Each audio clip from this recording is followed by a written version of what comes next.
Nuances culturelles, un podcast de Louvre-Lens-Vallée. Bonjour, je suis Fiona Coco et vous êtes sur le point d'écouter l'une des tables rondes de la saison 2025 de Louvre-Lens-Vallée. Louvre-Lens-Vallée organise mensuellement des tables rondes thématiques autour de la culture, du numérique et de l'innovation. En ce mois de juin 2025, on aborde la thématique « Le mouvement, lien entre artistes et sportifs » en partenariat avec Vivalet. Une soirée où Margherita Balzerani et Annabelle Vann ont échangé avec nos invités Pierre-Henri Bas, scientifique et chercheur, Stéphanie Douvrin, formatrice à la Scénosphère, et Raphaël Kamani, fondateur de Abondance Move. Bonne écoute. Bonsoir, on est ravis de vous accueillir à Vivalet, donc dans ce chouette bâtiment qui est un incubateur de projets dans le domaine du sport, de la santé et du bien-être.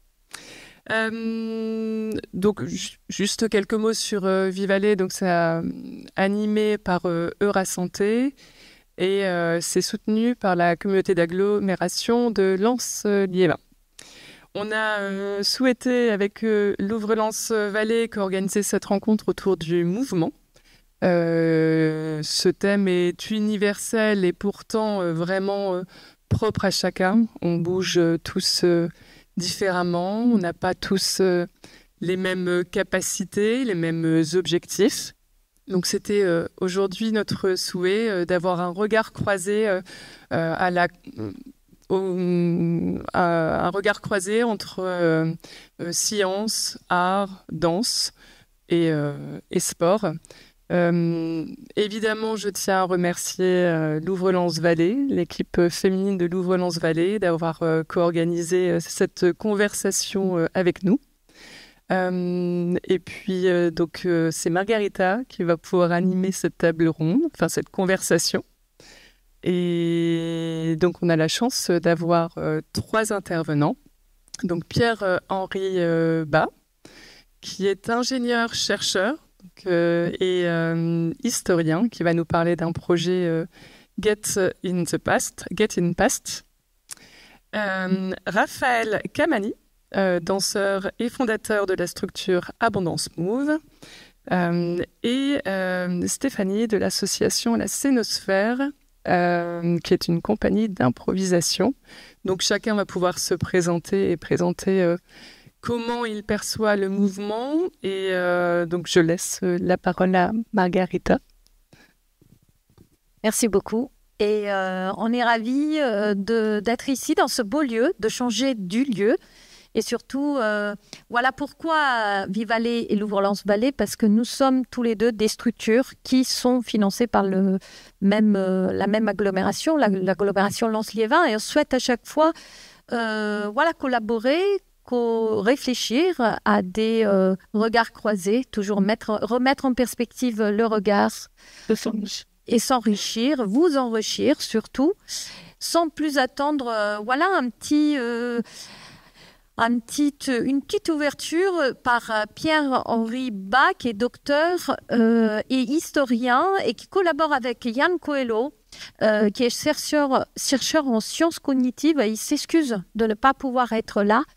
Et vous collaborez tous les deux sur le même projet. Avant d'arriver véritablement au projet, qui est une déclinaison vraiment de cette question de la danse, Pierre-Henri, je vous laisse vraiment nous ouvrir toutes les chakras, nos grands en écoute active vers cette danse baroque, cette danse qui a été ouverte par le roi Soleil, d'après lequel la question de la danse était avant tout une question de pouvoir, d'affirmation de soi. Je dis ça parce que après on aura bien évidemment le lien à faire entre l'improvisation avec la question de l'estime de soi par la danse. Donc c'est vous qui ouvrez le bal, cher Pierre-Henri Bas. Eh bien, merci beaucoup. Bonjour à tous et à toutes. Merci pour cette invitation. Ça me fait vraiment plaisir de pouvoir parler un petit peu de nos projets, parce que nos projets, c'est notre travail quotidien. Donc, l'occasion se présente. Donc, effectivement, je suis Pierre-Henri Bas, chercheur et historien, actuellement ingénieur de recherche à la Fédération de recherche sciences et culture du visuel sur la Pleine Image à Tourcoing, qui regroupe plusieurs types d'entreprises, des écoles de jeux vidéo, des écoles sur le numérique. Et puis la FRSCV, dirigée par Yann Coelho, qui regroupe à travers cette fédération 3 laboratoires. Un laboratoire d'histoire et d'histoire de l'art, l'IRIS, dont je fais partie, un laboratoire sur les sciences cognitives et un autre sur l'informatique et les nouvelles technologies. Et le but, en fait, c'est d'associer ces différents domaines autour de projets pour la médiation culturelle et l'innovation à travers les nouvelles technologies et l'utilisation de technologies de pointe en collaboration avec des musées, des entreprises et puis chaque année plusieurs chercheurs. Effectivement, je suis également président d'une association qui va fêter ses 15 ans cette année, qui s'appelle le RECT, Recherche et expérimentation du geste historique et technique. On aurait pu l'appeler Recherche et expérimentation du mouvement historique et technique. Un acronyme près, j'étais bon, parce que finalement, mon intérêt depuis des années et des années tourne autour du mouvement sous différentes formes, sous la forme de l'équitation, des sports de combat, anciens ou modernes, et des arts martiaux historiques européens. Et si je rejoins la FRSCV pour le projet Get in Past, c'est pour un domaine qui ne m'était pas totalement étranger, même si je ne suis pas expert de ce type d'enseignement, c'est celui donc de la danse baroque.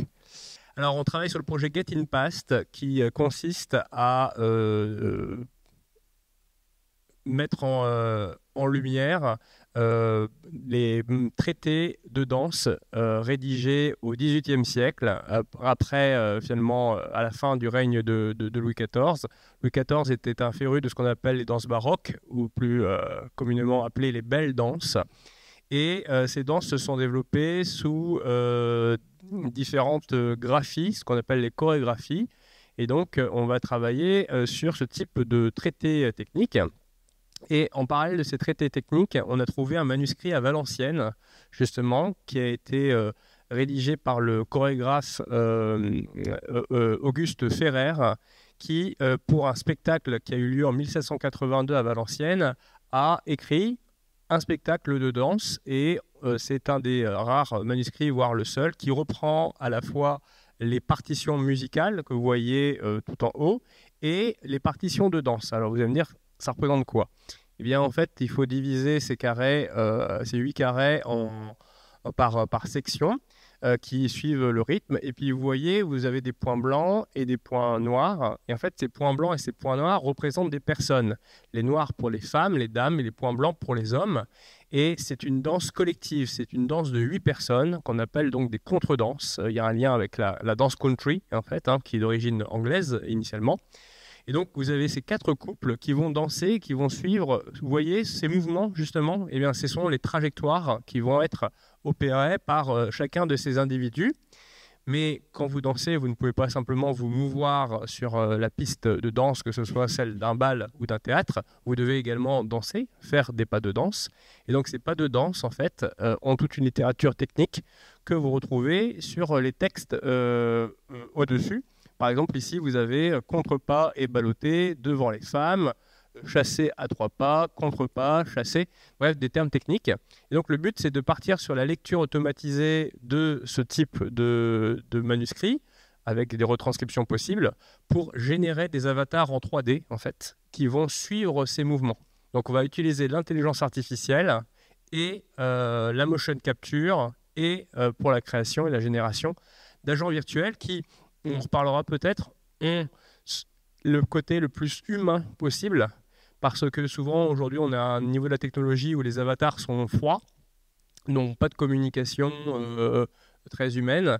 Et donc le but, c'est de s'intéresser à savoir quels sont ces gestes, quels sont ces mouvements qui rendent l'avatar, entre guillemets, humain. On a participé au festival de vidéomapping qui a eu lieu le 4 et 5 avril sur la Grand Place de Lille et dans tout Lille. Vous avez peut-être entendu parler, il y a eu d'autres bâtiments, il y a eu le Louvre-Lens qui a eu une projection en vidéomapping. Alors là, vous avez eu un très court extrait en fait de ce festival, enfin de notre participation à travers le projet L'Île des Fous. Pablo Gracias est un artiste qui, avec son équipe, a repris la musique, a repris les chorégraphies en fait. Et l'objectif, c'était d'avoir une projection de différents avatars sur une période de temps dans différents contextes sur la façade de la Voie du Nord sur la place de Lille.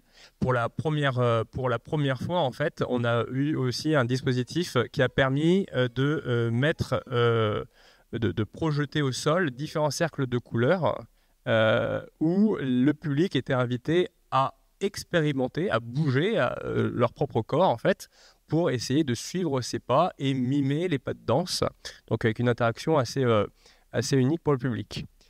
On a également travaillé avec le conservatoire, donc les musiques ont été enregistrées par les élèves du conservatoire rayonnement régional de Lille.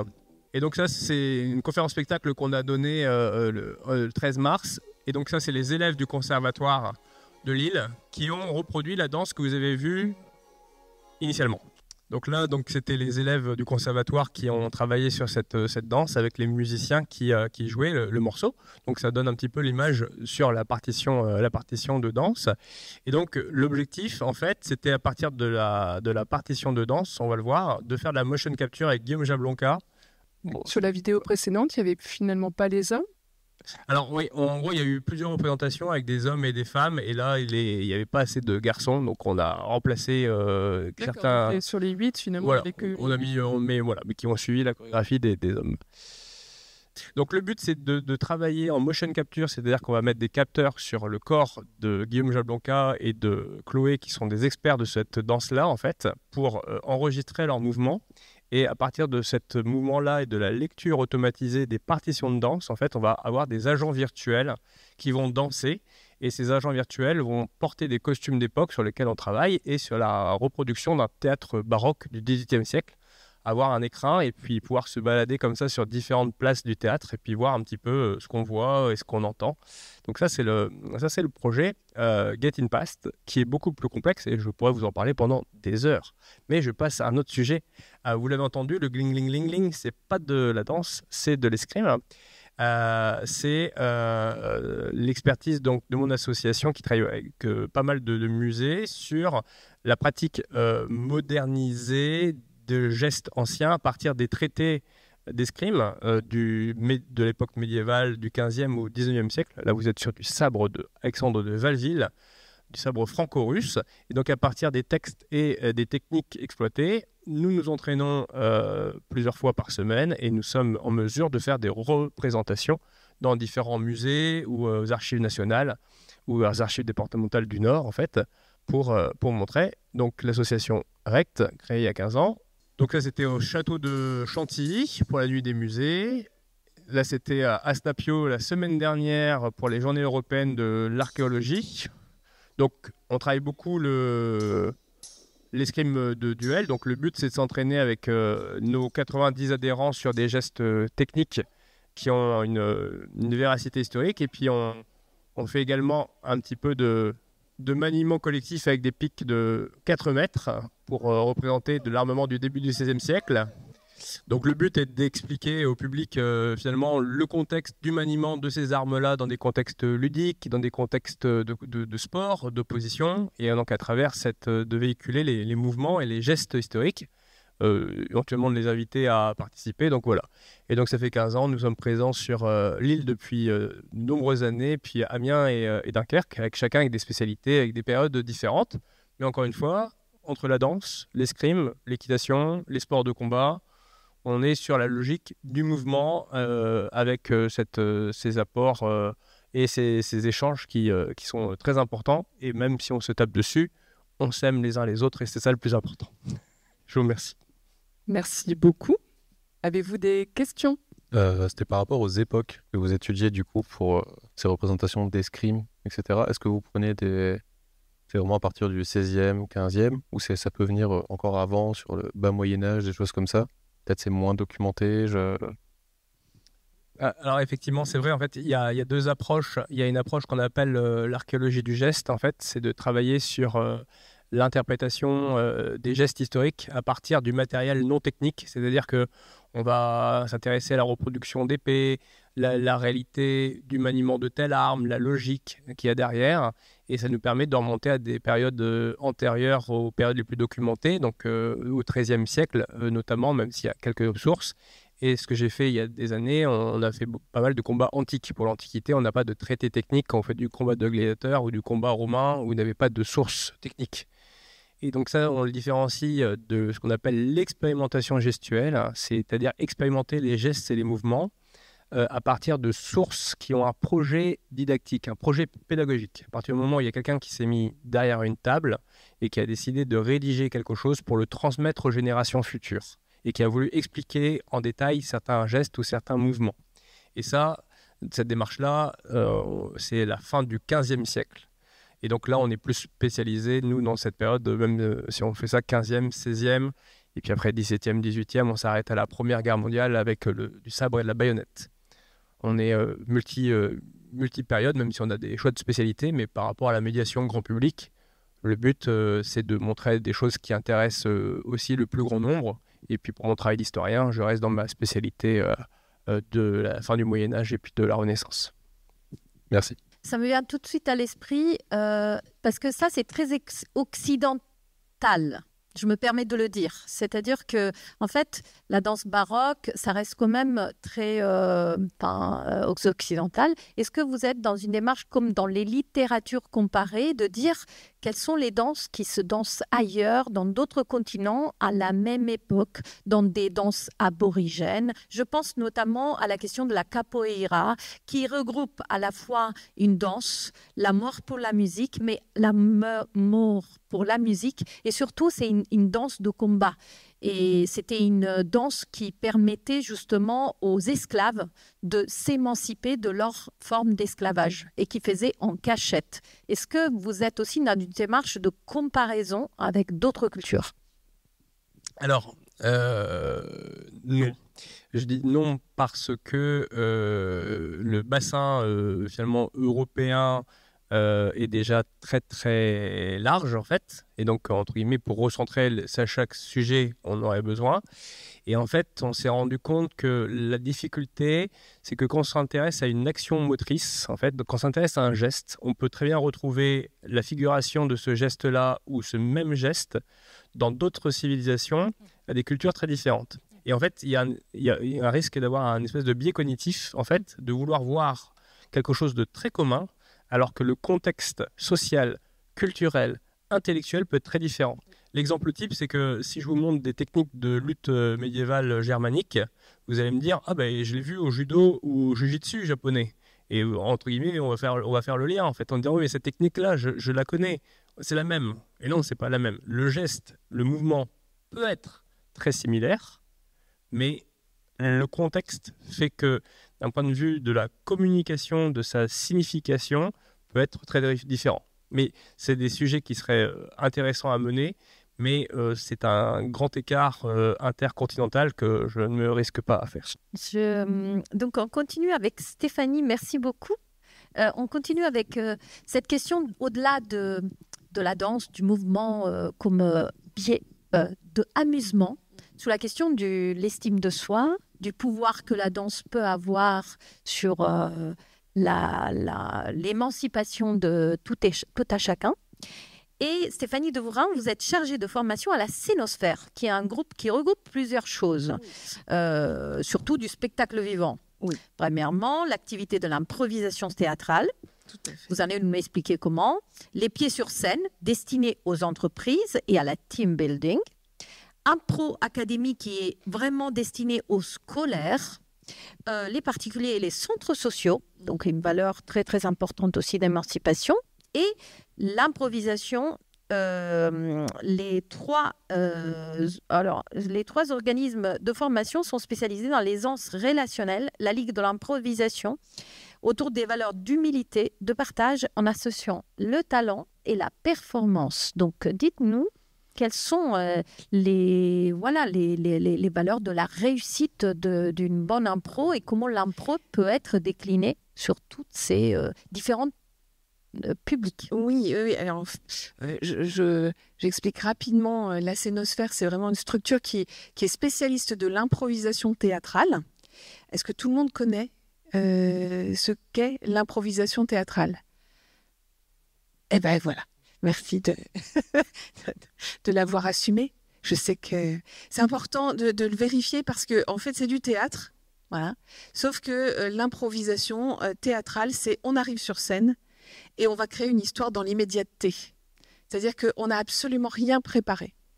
Et alors, la force de l'improvisation, c'est de se dire, OK, je vais créer immédiatement, là, tout de suite, avec mes collègues, par exemple.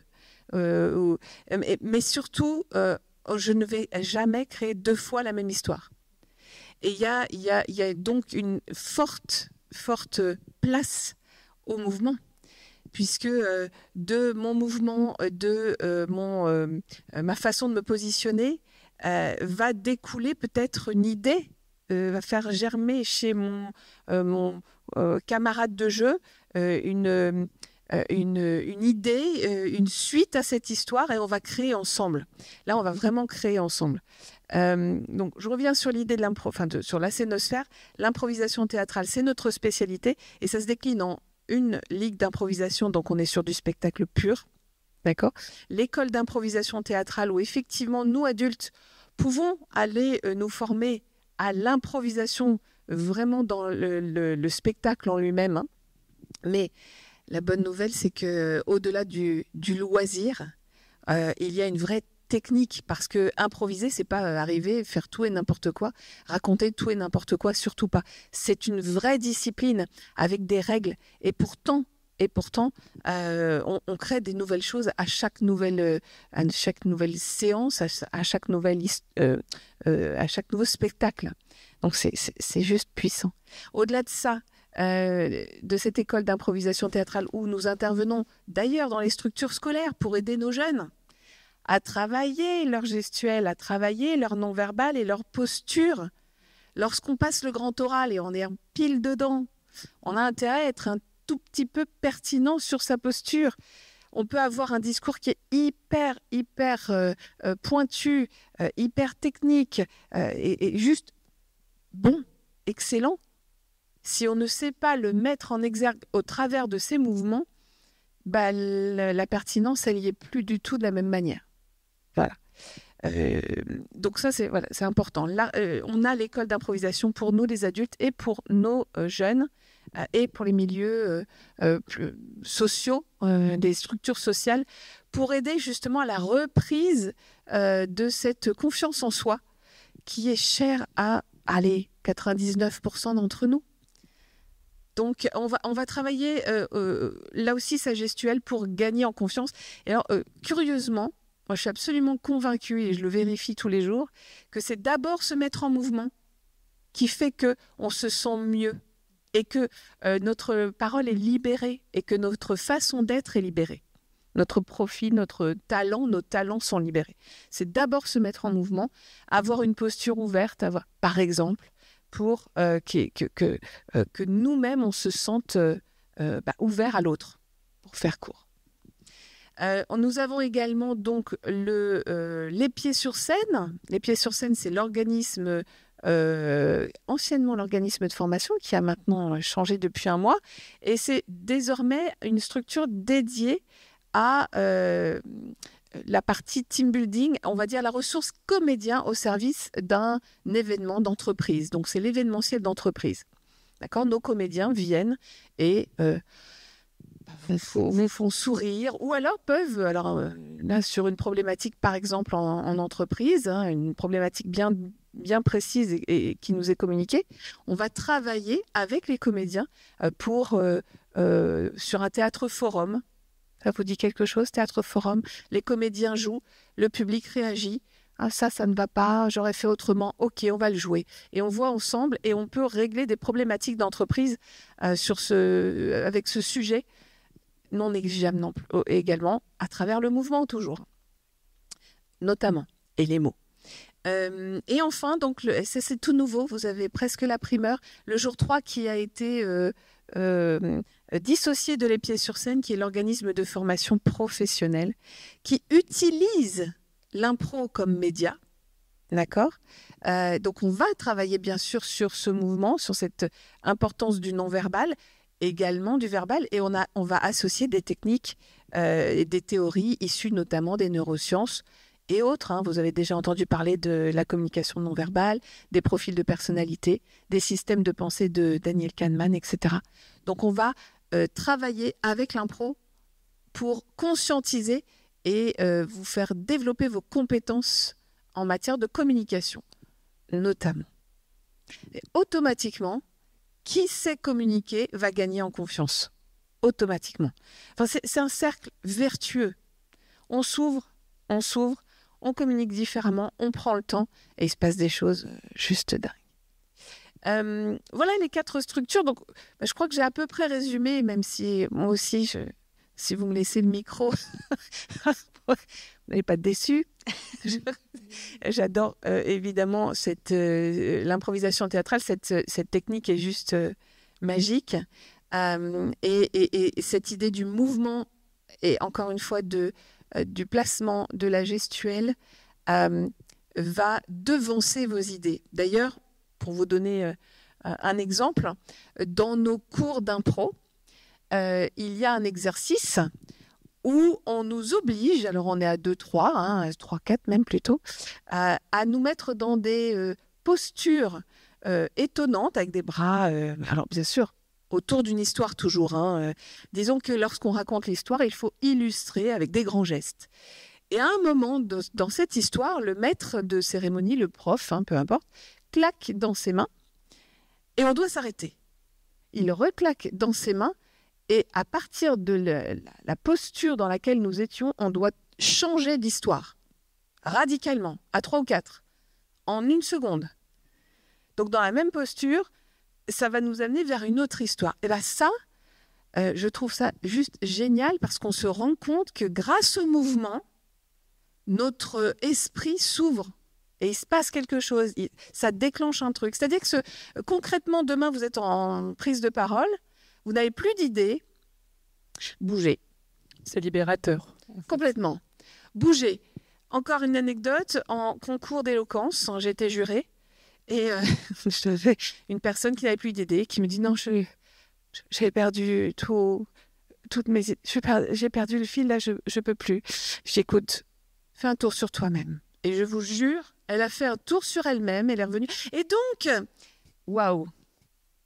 Donc voilà. Le mouvement est évidemment important et complètement lié à l'esprit. On ne peut pas les dissocier.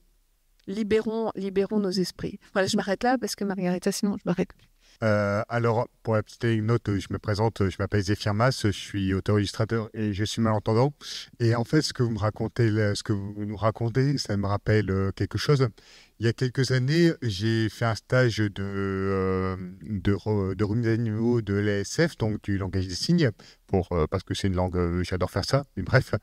Et du coup, pendant ce mois de stage, on a fait un exercice, c'était qu'on devait improviser des histoires avec le sujet qu'on avait travaillé juste avant. Par exemple, on avait signé les légumes, je dis n'importe quoi. Et donc, on devait improviser des histoires avec des légumes et d'autres choses qu'on avait vues au préalable. Les chiffres, les membres de la famille, toujours en signe. Et ce qu'on a remarqué, en fait, et ce que ça m'a rappelé, en fait, c'est qu'au niveau de l'improvisation, en fait, comme vous dites, c'est vrai qu'en signant, à savoir que quand on signe, on fait extrêmement attention à notre, à notre gymnastique, j'allais dire mentale, mais faciale, merci, à notre gymnastique faciale, à nos expressions surtout, et à tout ce qui est haut du corps, c'est-à-dire les bras, les mains, tout ça, c'est la SF. Et on a été unanime, en fait, on a l'impression que les idées nous viennent plus facilement quand on signe. Et ça, c'est quelque chose que j'ai toujours eu en tic. Quand je parle toujours avec les mains. Ça, c'est un petit témoignage. Donc, voilà. Merci beaucoup. Ça fait un peu un lien avec la question que je souhaitais vous poser. Avez-vous déjà travaillé avec des publics spécifiques, des personnes âgées, des personnes en situation de handicap? Et est-ce que l'improvisation peut être aussi utilisée dans un cadre de santé pour mobiliser les corps, pour libérer, encore une fois? Oui. Alors, on fait très attention à ça parce qu'on n'est pas spécialiste. Donc, on s'entoure de personnes on peut s'entourer de personnes qui sont spécialistes. Nous, on reste sur notre métier en toute franchise, en toute transparence. On est d'abord improvisateur. Ensuite, on va pouvoir travailler avec des personnes qui sont, comment dirais-je, sensibilisées et qui sont surtout techniquement plus pointu. On voudrait surtout pas, avec des personnes qui sont en situation de handicap, par exemple, ou des personnes âgées, leur faire des gestes qui pourraient être dangereux pour elles. Donc, chacun sa compétence, je dirais. On fait très attention à ça, mais avec grand plaisir. Avec grand plaisir. On fait toujours très attention à s'adapter à notre public. Et d'ailleurs, régulièrement, nous appelons ça des bulles pédagogiques, nous les formateurs. On se met en contact, en réunion et en brainstorming pour travailler nos exercices qui sont souvent des exercices avec des mouvements, avec des gestes, que ce soit assis ou beaucoup plus... Je vois Fiona qui fait oui, parce qu'elle a profité d'un atelier. Elle sait à quel point personne n'est assis dans nos ateliers. Il n'y a pas de chaise chez nous, donc on bouge beaucoup. On fait régulièrement des bulles pédagogiques pour travailler nos exercices en fonction des potentiels publics, notamment en situation de handicap et personnes âgées. On fait toujours très attention à nous adapter à notre public. On s'associe ensuite avec des spécialistes. J'ai une question concernant, on a bien vu dans certains cadres, notamment ce qui se expérimente au Japon, de la mise en exergue de l'intergénérationnalité, c'est-à-dire des maisons de retraite avec des crèches. Est-ce que vous avez déjà expérimenté dans cette exploration très vaste du mouvement de mettre ensemble, par exemple, des personnes âgées avec des enfants, puisque les enfants ont un rapport au corps beaucoup moins contraint? Oui. Beaucoup plus libre avec l'insouciance, ils ne se posent pas trop de questions. Est-ce que ça pourrait être intéressant d'explorer cette chose-là? C'est certain que ça pourrait être intéressant. Et pas seulement au niveau du mouvement. Donc oui, bien sûr. Aujourd'hui, à ma connaissance, on n'est pas intervenu dans des milieux, des EHPAD par exemple. Mais l'idée, elle est toujours... Elle est toujours là. Encore une fois, on ne veut pas se tromper. Chacun son métier et c'est important que nous soyons sur notre compétence et pas faire de bêtises, quoi. Vraiment être dans le juste. Mais l'idée de provoquer des échanges comme ça avec des publics qui sont... Il paraît, dans les textes éloignés, et en fait, on peut les rapprocher très facilement au travers de ce type de discipline, ou la danse. Il se passe là aussi plein de choses très intéressantes. Oui, c'est en train de germer. On ne s'arrête jamais. Notre esprit est très vagabond. Donc, voilà, si ça répond à votre question, Margarita. C'est pas plus attendre. On va vers le prochain intervenant, Raphaël Kamani, professeur de danse, qui intervient à la fois dans les entreprises, vraiment sur cette expérience de la cohésion d'équipe, comment la danse peut faire évoluer les personnes, avec ce titre qui est très évocateur, Abondance Move, et qui propose des cours de danse, de loisirs, dans des interventions dans des institutions aussi diverses, mais aussi sociales, parce que tu as à la fois une entreprise, mais aussi, très important, une association dans laquelle tu es très investi. Et voilà, tout cet accompagnement d'émancipation sociale par le mouvement, le désir de la danse.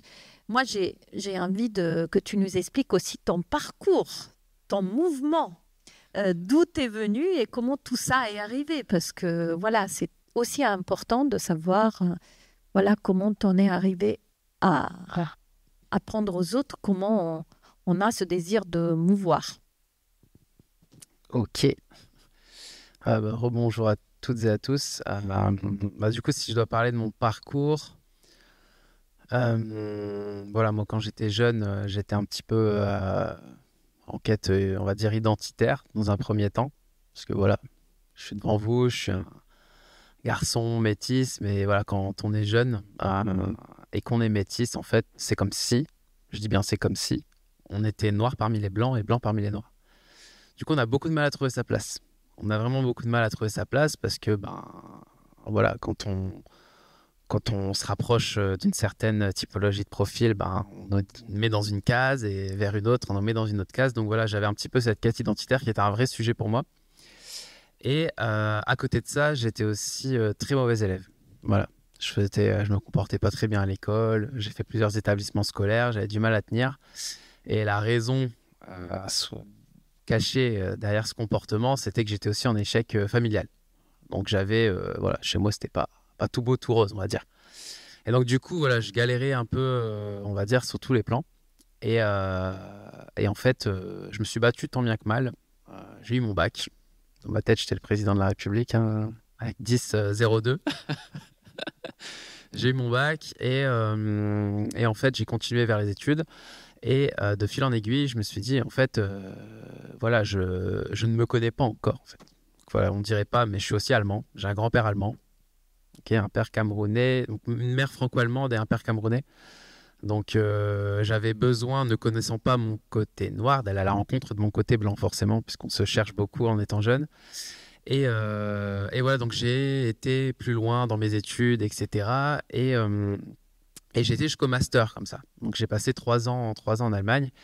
Et en fait, ce qui m'a permis au final d'arriver jusque-là, c'est la pratique de la danse.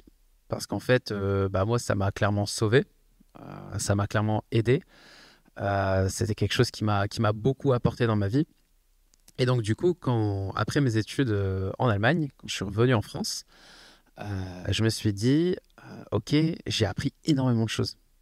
J'ai appris, parce que voilà, j'en ai pas parlé, mais moi, c'est de la danse hip-hop. Donc, dans la danse hip-hop, vous avez les funk style, vous avez beaucoup, beaucoup, beaucoup de choses. C'est un grand arbre, comme les projets qui sont à côté de moi. Et donc, j'ai beaucoup participé à des compétitions, pris des workshops avec des grands danseurs, un workshop des ateliers avec des grands danseurs reconnus, des OG, comme on les appelle dans le langage. Et en fait, j'ai énormément appris. Et je me suis dit, en rentrant en France, mais comment je peux faire, en fait, pour transmettre à quelqu'un tout ce que je sais alors que la personne elle fait pas forcément de la danse. Comment je peux faire? Et c'est là en fait où je me suis posé et je me suis dit en fait la danse si elle est adaptée pédagogiquement on peut vraiment faire quelque chose de bien. Donc j'ai travaillé dans une agence artistique, job de rêve, etc.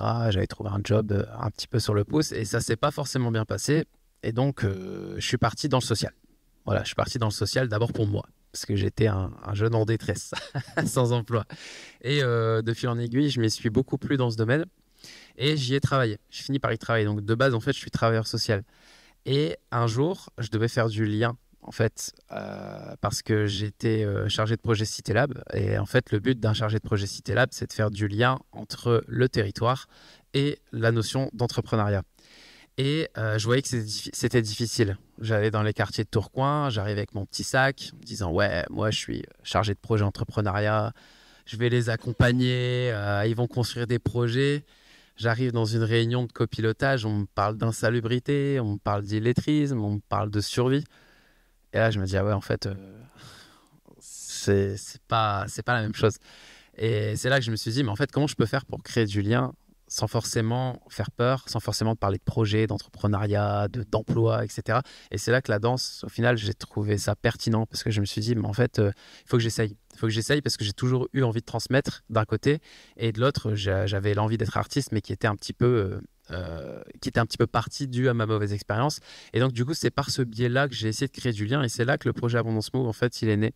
parce qu'en fait, j'ai pu expérimenter dans un contexte social, donc pour créer du lien, pour sortir de chez soi, rien que ça, se reconnecter à l'autre, se remobiliser, se réapproprier son corps, parce qu'on perd toute notion de confiance en soi pour certaines personnes qui sont très éloignées de l'emploi. Et donc, là où je voulais en venir, c'est que de fil en aiguille, j'ai été animateur pour un événement et j'avais rencontré Gérard Mullier, donc toujours dans un contexte social, et il m'a mis en lien avec ses équipes et il m'a dit tu vas intervenir dans une formation auprès des managers de mon groupe. Et du coup j'ai dit ok, challenge. J'avais jamais utilisé la danse dans un contexte beaucoup plus, je vais pas dire pro parce que c'est pas le bon terme, mais auprès de cadres et de dirigeants d'entreprise. Et en fait, c'est là que je me suis dit, ok, si on adapte encore plus pédagogiquement, je peux aller travailler d'autres volets. La créativité, le leadership, le travail en équipe, etc., etc. Et c'est là que je me suis dit, ok, c'est vraiment trop puissant. Je peux faire plein de choses avec.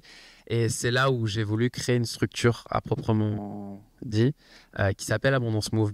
Et donc, du coup, Abondance Move, c'est dans un premier temps une école de danse, pratique loisir pour les particuliers. Donc voilà, c'est aussi de l'événementiel sur un volet beaucoup plus culturel, donc funk, hip-hop.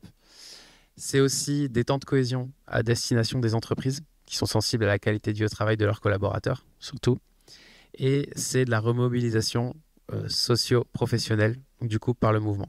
Donc, du coup, au même titre que Stéphanie, l'idée, c'est d'utiliser le mouvement auprès de plein de publics divers et variés.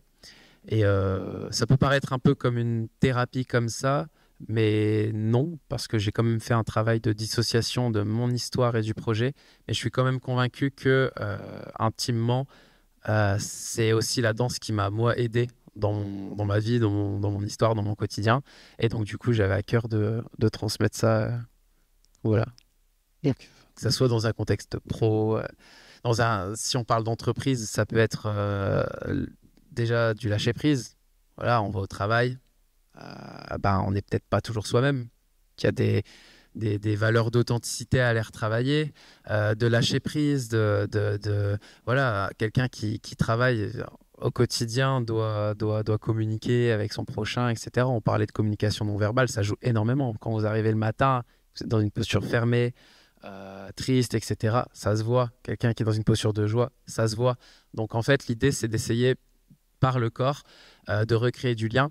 Et dans les entreprises, comment ça se caractérise, c'est surtout à travers un moment fun accessible à tous. Okay, donc c'est pas technique, etc. Et l'idée, c'est de passer un bon moment. Et les gens, à la fin, se rendent même pas forcément compte. Ils disent, en fait, là, je viens de danser devant tout le monde. Bah ouais.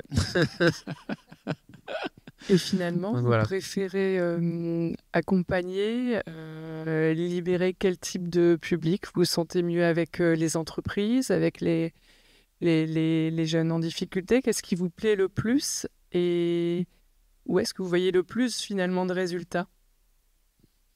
C'est une très très très bonne question. Alors, ce que je préfère, c'est ceux qui font preuve de curiosité en fait. C'est ceux qui se disent ok, je connais pas, on essaye, puis on verra. Ceux qui s'autorisent en fait, juste ça, parce que rien qu'avec ça, on peut faire beaucoup. Et des gens qui s'autorisent, il y en a partout. Ça peut être des enfants, ça peut être des adultes, peu importe. Et des gens qui sont susceptibles de se fermer, c'est aussi partout. Donc moi, c'est pas tant, je préfère les dirigeants ou les jeunes en insertion ou mes élèves directs. C'est vraiment ceux qui font preuve de curiosité au quotidien et qui ont envie d'apprendre. Là, à partir de ce moment-là, tous les verrous sont pétés, quoi. Et du coup, la deuxième partie de question, désolé, j'ai... Là où vous voyez le plus de résultats, entre guillemets. Enfin, c'est pas très joli comme manière de formuler, mais... Là où j'ai des résultats palpables, on va dire, d'un point de vue quantitatif, là où j'ai des chiffres, c'est avec les entreprises, parce que j'ai eu l'occasion de créer des questionnaires de satisfaction, etc., qui me permettent de chiffrer, en fait, déjà le niveau de satisfaction. Et au-delà de ça, c'est si vous prenez la QVT, il y a plusieurs volets. Si on parle du volet bien-être, voilà, dedans, ça se caractérise en 3 sous-sujets. Il y a la stimulation physique et mentale, il y a la gestion du stress, il y a la confiance en soi, Et puis, si on parle dans un autre volet de la QVT, du climat social, c'est important quand même de se sentir bien sur son lieu de travail. C'est déjà vivre un temps d'échange informel avec j'allais dire ses camarades, mais ses collègues. C'est la communication en tant que telle avec un grand C. Et le dernier volet qui me sort pas de la tête, c'est apprendre à mieux se connaître. Merci. Quand je dis mieux se connaître, c'est aussi bien soi-même que l'autre. Parce que en fait, on se connaît. On est dans une entreprise, on vit ensemble, hein, clairement. Mais on apprend à se redécouvrir différemment, en fait, par la danse. On dit, t'étais comme ça, toi. Ok.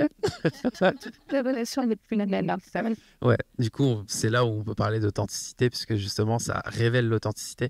Et donc, on lâche prise pour révéler l'authenticité. Et donc, ça améliore les relations au quotidien. Et une bonne relation sur son lieu de travail, c'est aussi un levier de performance. Avant de vous céder, j'avais trop envie de poser la question à Pierre-Henri. Est-ce que vous avez déjà eu envie, en regardant ces partitions, parce que j'étais très fascinée par le peintre amoureux, cette partition de ce chorégraphe, de vous-même vous mettre en jeu et vous mettre à danser ces partitions avec vos collègues chercheurs, hein. Oui, bien sûr qu'on l'a fait en fait. C'est-à-dire que Guillaume Jablonka, quand j'ai commencé à travailler sur le sujet, j'ai expérimenté avec mon corps pour faire repartir d'une démarche à zéro pour comprendre ce que je comprenais, en faisant fi des vidéos internet, de YouTube, donc expérimenter pour avoir vraiment cette relation entre le texte et ce que j'en interprétais. Bon, j'avais complètement faux, mais c'était une expérience comme une autre. Et Guillaume Jablonka, effectivement, donc le chorégraphe nous a fait danser à la FRSCV. On était 16 danseurs et justement, on apprend à danser les uns avec les autres. Et pour rebondir sur ce qui vient d'être dit, j'interviens également dans des entreprises pour faire du team building à petit niveau. Notamment sur du maniement d'armes, notamment de la dague et du poignard, qui implique également un contact physique, alors pas avec la dague, mais sur les prises pour venir toucher l'autre, et le côté tactile. Parce que les gens travaillent ensemble, mais ne se touchent pas. Et à travers les danses plus de couple ou de salon, les contredanses, on a également des prises de main. Et vous ne connaissez pas les personnes qui sont à côté de vous si vous ne les côtoyez pas dans certains contextes. Alors, il y a des contextes plus sociaux, comme les after-work, on va dire, mais la danse et les arts martiaux qui ne sont pas dans une confrontation directe, mais dans une acceptation de l'autre, en fait, et l'échange qui est avec l'autre, on apprend énormément de choses. En fait, il y a des gens que je ne soupçonnais pas, et il y a des gens qui n'ont potentiellement, on découvre que le collègue est beaucoup plus sympa dans ce cas-là que d'autres, que l'autre a véritablement un vrai leadership et qui veut vraiment s'imposer à l'autre, alors que, par exemple, un très bon manager peut vraiment faire preuve d'humilité parce qu'il est peut-être très bon dans son métier, mais quand on va faire de la danse, on a le droit de repartir de zéro, en fait. Quand on va faire de l'escrime, on a le droit de ne pas connaître. Et donc, il y a une redistribution des cartes et on apprend un petit peu à découvrir les gens. Donc effectivement, il faut expérimenter. C'est indispensable de passer par le corps à tous les niveaux et effectivement, ça rejoint le fait d'avoir aussi confiance en soi et donner confiance aux autres. Est-ce que quelqu'un souhaite poser une question ? Voilà, c'est pas tout à fait une question, c'est pour rebondir sur ce que vous aviez dit par rapport à la communication non verbale. En fait, il y a plein de sociologues et de linguistes qui ont travaillé sur le langage, et ils sont tous d'accord pour dire que la communication non verbale est supérieure et elle est à 90% de la communication verbale, en fait. Et c'est vrai, que ce soit dans les expressions de visage, le regard, c'est une expression non verbale et c'est vrai que ça dit beaucoup de choses. Donc quand vous parliez du grand oral, c'est vrai que c'est hyper important de travailler toute cette expression non verbale. Et ensuite, par rapport à la gestuelle, j'ai travaillé dans le médico-social en tant qu'éducatrice. Et puis après, j'ai fait également une formation d'art-thérapeute. Donc, j'ai une maîtrise d'art-thérapie à la faculté de médecine de Tours. Et donc, j'ai associé art et éducation. Et j'ai fait danser des jeunes en situation de handicap, fauteuil roulant ou valide. Et en fait, j'avais une jeune qui était infirme moteur cérébral et qui avait des problèmes de langage. Donc, elle bavait de temps en temps. Et donc, elle s'essuyait comme ça, souvent. Et en fait, on est parti de ce geste-là pour l'agrandir et pour en faire ça. Et alors, les autres, qui étaient valides à côté, dans la chorégraphie, on s'est servi de ce geste-là et c'était devenu quelque chose de très esthétique. Et c'était... elle était fière d'elle et en fait, elle avait participé à la chorégraphie et c'était super. Puis, elle était gracieuse dans ce qu'elle faisait. Et puis, j'ai encore un autre exemple, un jeune en fauteuil également. Et il y avait une corrélation entre l'utilisation de l'espace feuille pour faire un dessin et l'espace scène. Et c'est vrai que le jeune, au départ, il faisait un petit dessin dans un coin de la feuille. Il n'utilisait pas tout l'espace. Et j'ai travaillé avec lui sur le squiggle de Winnicott. Ça consiste à faire un trait et la personne qui est en face reprend le trait pour en faire quelque chose. Et au début, il reprenait jamais mon trait. Puis une fois, il a réussi, puis il en a fait quelque chose.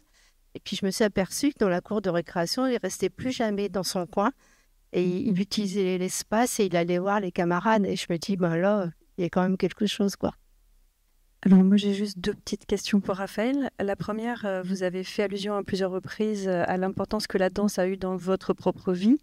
Donc à quel moment vous avez commencé à danser, dans quel contexte, etc. La deuxième question, c'est, je pose les 2 tout de suite, est-ce qu'il est arrivé que vous soyez confronté à un public réfractaire en fait, qui refuse de se mouvoir, qui refuse de prendre part à l'activité et que ce soit difficile à gérer? Comment j'ai découvert la danse? En fait, par la musique, déjà. Mon grand frère avait plein de CD. Puis quand il n'était pas là, j'allais dans sa chambre en cachette écouter ses CD. Et ça a commencé avec la musique hip-hop, donc le rap plutôt californien. Et donc tout ce qui est aujourd'hui dans les grands termes West Coast. Et puis très vite, ça a été vers la funk. Et en fait, du coup, j'écoutais de plus en plus de musique. Et quand je suis arrivé au lycée, je commençais à mettre casquette, la même couleur que le signe Nike, etc. Et au bout d'un moment, je me suis dit, bah, c'est bien de jouer les Chris Brown, mais je sais même pas faire un pas de danse. Donc, et de là, en fait, je me suis dit, ok, je vais aller voir, en fait. Je vais aller voir parce que j'avais envie. Ah non, au début, j'étais sur YouTube. J'étais à prendre des pas, ça ressemble à rien. Donc je me suis dit, bon, je vais aller directement au pôle ressources jeunesse de là où j'étais. Et en fait, je suis entré dans la salle. Et là, j'ai vu le prof. Je me suis dit, trop stylé. Moi, je vais être prof. Et direct, ça a fait un déclic. Et j'avais 19 ans. Ouais. Je faisais du foot avant. J'ai commencé vachement tard, ouais. Donc aujourd'hui, j'en ai 33, donc ça fait entre 13 et 14 ans, ouais. Mais j'ai complètement matrixé, hein. Depuis ce jour-là, c'est... Et du coup, c'est du tous les jours, etc. Donc en fait, à partir de ce moment-là, je voulais devenir professeur. Et je me suis dit, il va falloir travailler d'autant plus parce que quand on arrive à 19 ans et qu'on est entouré de ceux qui ont 15 ans, qui gèrent déjà comme pas possible, puis qui disent allez vas-y à toi, et puis parce que c'est un peu brut, hein, le hip-hop, c'est allez danse, attends, je suis pas prêt. Donc mais bon, j'ai appris de façon très brute, mais c'est ça aussi l'apprentissage qui a fait que j'ai pu très vite progresser, travailler beaucoup, etc. Et donc ça, c'est vraiment comment j'ai découvert. Et après, j'ai pratiqué sans cesse. Et la deuxième question, alors des publics réfractaires, oui.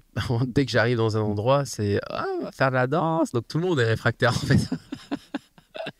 Tout le monde est réfractaire maintenant. Déjà, quand je parle pas forcément spécifiquement de danse. Je parle déjà de mouvement. Et on part aussi de choses qui sont très simples et très propres à chacun. Je pars vraiment de quelque chose qui pédagogiquement est adapté et accessible de mouvements de la vie de tous les jours ou de choses très simples. On va commencer avec un réveil musculaire. Et puis après, des fois, je vais prendre ça comme un challenge. On va faire de la coordination, en fait. Je vais vous faire associer le haut et le bas, dissocier le haut et le bas du corps et vous faire travailler intellectuellement sur, OK, comment je fais pour faire ce mouvement-là pendant que l'autre fait un mouvement inversé, etc. Et en fait, le fait de travailler comme ça, le cerveau, il désacralise la notion du mouvement parce qu'en fait, lui, il se dit, comment on fait? Donc, il essaye. Et de là, on se rend même plus compte qu'on est tous en train de faire des gestes qui vont dans tous les sens parce qu'on est tous concentrés sur le fait de pouvoir réussir l'exercice. Et déjà, dès là, on a déjà cassé un truc, en fait. On a déjà cassé un truc. Et après, quand je reviens à du mouvement classique, mais chorégraphié, en fait, ça paraît simple d'un coup. Parce qu'on a fait des trucs qui étaient un petit peu complexes pour le cerveau. Donc, en fait, c'est vraiment s'adapter pédagogiquement. Donc, en général, ça se passe vraiment toujours bien. J'ai aujourd'hui une personne sur les 1000 personnes que j'ai pu faire danser. Je parle des entreprises, hein, des cadres et des dirigeants et des salariés. C'est une personne qui a fait un blocage. Et ça a été d'ailleurs la prestation la plus... Ça s'est bien terminé, ça s'est bien passé, ils ont apprécié. Mais moi, j'ai senti que c'était compliqué. C'était les développeurs web. Les développeurs web. C'était quelque chose. J'ai fait danser des prêtres. Hein. J'ai fait faire du hip-hop à des prêtres. Par contre, les développeurs web, j'ai senti qu'il y avait une suranalyse des process, des patterns, on peut utiliser leur langage. Hein. Mais ça s'est quand même bien passé. Mais j'en ai eu un qui a fait un blocage et j'ai senti que là, je l'ai laissé tranquille du coup. Il a participé jusqu'à la moitié. Il est arrivé à la moitié et il a dit non. Et puis après là, c'était rompu quoi. Donc c'est arrivé une fois. Donc voilà, c'est un peu, on va dire oui, il y a des échecs, mais après en termes de pourcentage, c'est vachement positif quand même. Et en général, ça se passe toujours très bien. Voilà, je ne sais pas si ça répond à la question. On n'est pas ouvert, d'accord. Est-ce que vous avez tenté cette expérience aussi par rapport à cette histoire familiale que vous avez ou pas, mais de découvrir, parce que vous parliez de l'Allemagne, mais il y a aussi l'autre pendant, qui est le Cameroun. C'est toujours en projet, donc je ne connais pas mon côté noir, genre vraiment pas. Et j'ai pour ambition d'aller le rencontrer quand je serai prêt. Mais pour le moment, je me suis concentré sur ce qui avait de palpable pour moi. Donc, mon grand-père qui était allemand, qui était là. Je me suis concentré vraiment sur ce que j'avais avec moi pour pouvoir avancer comme je pouvais. Et le côté noir africain, je ne le connais pas. J'aimerais bien apprendre à le connaître, mais je sais que voilà, faut y aller doucement parce que j'en ai des tontons qui m'ajoutent sur Facebook et qui me disent si, je suis ton oncle. Qui sont très familiales les Camerounais. Donc voilà, j'y vais doucement et j'attends d'être entouré de la bonne personne pour pouvoir y aller, quoi. Et aller en ce sens. Alors moi, c'est une question toute bête. Vos cours de danse, en moyenne, ça dure combien de temps? C'est sur une journée, plusieurs jours, une après-midi? Ça dépend, peut-être. Ouais, ça dépend. Si c'est dans l'école de danse, ça peut être 1 heure. Par exemple, les adultes, le lundi, ils viennent 1 heure. Hier, on a fait 1 heure. Et puis, ça se passe très bien. Et après, quand je suis avec mes élèves qui ont vraiment envie de performer, où là, on développe les notions de freestyle, etc., des fois, on va s'entraîner 3 heures d'affilée. Donc, et après, en team building, en entreprise, ça peut varier entre 1 heure et 2 heures. Dans un contexte socio-professionnel aussi. Ça dépend vraiment du besoin, de ce qu'on doit y mettre, etc. Donc, ça dépend. Okay. Ça dépend. Mais comme on pourrait faire quelque chose sur 2 jours avec une restitution à la fin, ça se fait aussi, quoi. D'accord. Merci beaucoup. Avec plaisir. Une question pour Stéphanie.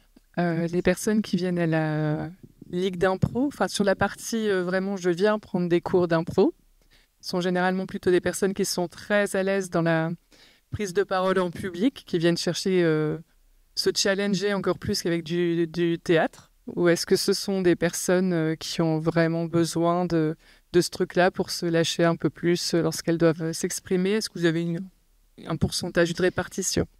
On a de tout. Parce qu'on a tout type de public. On a des personnes qui viennent pour cette capacité à jouer, donc vraiment sur la partie théâtre, construire une histoire en direct sur la scène et savoir construire l'histoire dans le sens narratif. Donc on a une problématique, on a des on a des personnages, puis après, il leur arrive tout un tas de choses et on va vers une solution. Ça, c'est vraiment très spécifique au théâtre, j'ai envie de dire. Il y a ce côté, on vient chercher les compétences du comédien. Et après, on a des personnes qui viennent chercher la valeur impro, enfin les valeurs de l'impro, tout ce qu'elle nous apporte au quotidien à l'extérieur. Parce que j'en parlais et je dis à qui veut l'entendre, la discipline impro, elle est vraiment très puissante. C'est-à-dire que ce qu'on apprend en cours d'impro pour pouvoir créer l'histoire lors de la restitution, cette discipline, on peut l'utiliser finalement au quotidien. Et c'est perso ce qui m'est arrivé. C'est-à-dire que j'ai appris à rebondir. Les premiers cours en impro, moi qui n'y connaissais rien, ni en théâtre, ni en quoi que ce soit, j'avais un gros problème de confiance en moi. Je ne suis pas sûre que je venais pour ça au début. Je venais vraiment pour m'éclater. En fait, c'était pas pour ma confiance en moi, c'était pour je vais rencontrer des gens, on va faire des trucs sympas, je vais apprendre à créer une histoire. Ok. Au-delà de ça, je suis ressortie avec waouh, mais j'ai plus peur de prendre la parole, j'ose. Tout ce que j'ai appris vraiment au travers de l'impro, je l'utilise au quotidien. Cette capacité de rebond, de se dire ok, là je prends et je construis une réponse plutôt que de réagir. Voilà, je prends du temps. Je suis beaucoup moins, entre guillemets, craintive. Attention, ça n'engage que moi. Hein, mais pour répondre à la question, tout le monde vient chercher un petit peu ce qu'il souhaite. Il n'y a pas, je ne crois pas qu'il y ait vraiment un public type. Tout ce que je peux vous dire, c'est que l'impro nous apporte énormément et je crois que c'est plus à prouver. L'improvisation théâtrale, c'est encore une fois cette capacité déjà de s'autoriser à l'erreur aussi. Hein. Parce que les premiers cours d'impro, c'est terrible. On a ce biais de négativité qui est très très fort en nous, qui fait que les premières scènes, c'est on tue tout le monde, on se dispute avec notre mari. Enfin, c'est fou, c'est très très négatif parce que c'est simple. Le négatif est simple. Quand on lui dit va chercher, construis, on veut quelque chose de positif, tu ne te disputes plus avec ton mari, c'est quelqu'un qui, voilà, c'est plus ton mari, ça n'a rien à voir avec la vraie vie. Hein. Mais voilà, là on est obligé de construire et surtout on est dans le ici et maintenant, on arrête de projeter, on rebondit sur ce que l'autre nous propose, pour lequel on n'était absolument pas au courant, hein, parce que je vous rappelle qu'on ne prépare rien. C'est-à-dire que moi, si j'avais décidé que j'arrivais dans une Ferrari rouge, mais que mon collègue a pris le lead et dit « Oh là là, t'as un magnifique camion vert », oui, voilà, j'accepte, je prends et je rebondis. Et c'est une magnifique, je trouve, analogie avec la vie. Parce que voilà, c'est cette idée du « Ok, je prépare tout, hein, suivant nos profils, on va préparer notre quotidien et autres, et notre journée pro, notre journée perso. Sauf qu'en fait, il faut vraiment être dans le présent, dans l'immédiat, pour, à mon avis, le préparer encore mieux et y répondre encore mieux. Donc, pour vraiment répondre à la question, je crois que chacun vient chercher son truc à lui. Soit la technique du théâtre, du comédien, soit gagner en confiance. Et les deux fonctionnent très très bien. Merci pour cette réponse. Très longue, tu as lu. Non, mais je me dis que ça me ferait pas de mal. Oui, je crois qu'il faut toujours tester l'impro. J'ai rarement entendu quelqu'un qui me disait ça m'intéresse pas. Juste tester, ça nous permet aussi de nous connaître. Et oser tester. Et oser. C'est ce que vous disiez sur oser. Voilà, ceux qui osent et ne se mettent pas de barrière, déjà. Ça, c'est énorme. Et c'est une discipline où vraiment il y a cette forme d'accompagnement et de bienveillance où quand on vous dit mais trompe-toi, il n'y a pas d'erreur en impro. Tu as une équipe, on est là pour soutenir. Si tu ne sais plus quoi dire, hop, j'ai un collègue qui arrive voilà, on va faire un geste, justement, un mouvement qui va enclencher une suite d'histoires. Il y a toujours de la bienveillance. Je me permets de rebondir. Dans la danse hip-hop, on utilise la même chose. En fait, vous avez ce qu'on appelle les fondations. Donc le groove. Et le groove, c'est ce qu'on ressent. Et vous avez ce qu'on appelle le flow. Ok, aujourd'hui, tout le monde dit ouais, il a du flow. Et ça veut dire quoi, en fait? Flow. Et le flow, c'est vraiment la continuité du mouvement. Quelqu'un qui est dans son flow, c'est quelqu'un qui est aligné, en fait, qui est présent, qui est aligné, où tout match, chaque step, etc. Et souvent, ce que je dis à mes publics, c'est vous pouvez faire une erreur sur votre pas, c'est pas un problème. Même on s'en fiche. Faites des erreurs. Par contre, si vous sortez de votre flow, là, c'est une erreur.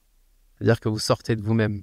Donc, je fais un pas et je fais « Oh mince, je me suis trompé. » Là, t'es dans l'erreur. Alors que si je fais un pas que c'est pas le bon, c'est pas grave, c'est logique, je vais ailleurs. Toi pas. Je suis dans mon flow. Voilà. Donc, respecter son flow. Je voulais juste rebondir. Merci. D'autres questions? Est-ce qu'il y a des liens qui se font avec les humoristes d'improvisation? Justement, est-ce qu'il y a des scènes d'humour ou du one-man show, etc., qui vont se faire que en impro? Est-ce qu'il y a des liens qui se font aussi avec le théâtre d'impro, ou c'est vraiment de disciplines assez différentes? Oui, c'est différent. À la fois, on a beaucoup d'artistes qui viennent de l'impro. Vous le savez, Jamel Debbouze, c'est notre parrain sur le trophée d'impro. Donc, il y a des concours. C'est pas des concours, mais c'est intercollège, trophée d'impro. On monte parce que peut-être que vous ne le savez pas, mais ça nous vient du Québec, hein, l'improvisation théâtrale. Et donc, on monte un semblant de patinoire. Donc, vous voyez des fois des personnes qui jouent, qui ont des grands t-shirts, etc. On a repris cette idée de la patinoire et du hockey sur glace. Et donc là, on a deux collèges qui s'affrontent, des jeunes qui s'affrontent. Et par exemple, Jamel Debbouze est le parrain de Trophée d'impro. Vous en connaissez plein d'autres. Hein. On a Ivanov, Alban Ivanov. Voilà. Enfin, j'ai que ces deux noms, mais il y en a plein. Il y en a plein. Vous regardez, ne serait-ce que Vendredi, tout est permis. Mais vous avez beaucoup d'humoristes, de sa mère, tout ça. Tout cela sont des improvisateurs. Je suis pas sûre qu'il y ait vraiment. Chacun se dirige vers ce qu'il préfère, peut-être. Et quoi qu'il en soit, ils prennent des cours d'impro à un moment. Dans tous les cours de théâtre, il y a de l'impro pour être en capacité de rebondir. Et je reprends justement parfois en formation l'idée que justement, en prise de parole, ce qui nous fait le plus peur, c'est on va poser une question à laquelle je ne saurais pas répondre. On a peur du blanc et de ce que l'autre peut nous poser comme question, par exemple. Et je prends l'exemple de justement les humoristes qui, quand eux ont un blanc ou font un test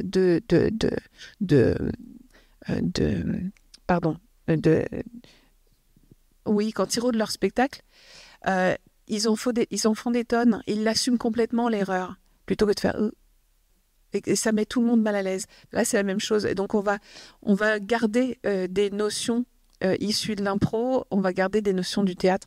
Tout se mixe, mais il y a forcément un rapport entre les deux. Je suis pas sûre qu'il y ait vraiment un choix. J'irai chercher quand même des infos là-dessus. Merci beaucoup. Mais je voudrais rebondir sur cette pertinence de lier la danse à l'improvisation. Parce que c'est vrai pour la danse baroque, mais c'est vrai également pour les arts martiaux qui sont que de l'improvisation en fait. Parce qu'on n'est pas dans de la chorégraphie, on n'est pas dans un art où on va répéter des choses, on va s'entraîner individuellement à représenter des petits morceaux, des petits passages en fait, des enchaînements techniques, et ces enchaînements techniques, on va essayer de les mettre en application dans une situation tactique, psychologique, technique particulière, en suivant de nombreuses normes, non pas seulement des règles, mais aussi des conventions. Et en ligue d'improvisation, en fait, on n'est pas libre à 100%, on suit des conventions. En fait, il y a des conventions, il y a des choses, on suit des choses. Et on n'improvise pas un mot après un mot. On improvise un ensemble de mots, un mécanisme. Là, c'est le camion vert qui arrive, en fait. C'est pas le camion, c'est... Voilà. Et on ne panique pas. On a le flow, on change le flow. Le flow, c'est important parce que c'est un concept qui, dans les arts martiaux germaniques, existe depuis le 15e siècle. On appelle ça le frequens motus. C'est mouvement perpétuel, le mouvement fréquent. Il faut toujours être en mouvement. Le corps doit être toujours en mouvement. Si vous vous arrêtez, vous êtes, entre guillemets, mort, même s'il y a beaucoup d'arts martiaux où il n'y a pas forcément une confrontation physique. Mais le but, c'est de voir son corps comme une propre sphère qui doit toujours être en mouvement. En fait, c'est le principe de plein de formes d'escrime et de luttes différentes. C'est-à-dire que c'est pour ça que c'est si compliqué les arts martiaux, parce que l'adversaire, souvent, il n'est pas d'accord, mais l'adversaire, il va facilement proposer quelque chose.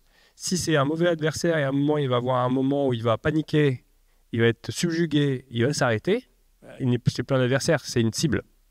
Donc l'improvisation, en fait, les arts martiaux universels et les danses, enfin le freestyle peut-être je connais moins, mais en danse baroque, on a des partitions de danse, puis à un moment, il y a 2 mesures où vous devez improviser pour rattraper ce mouvement-là.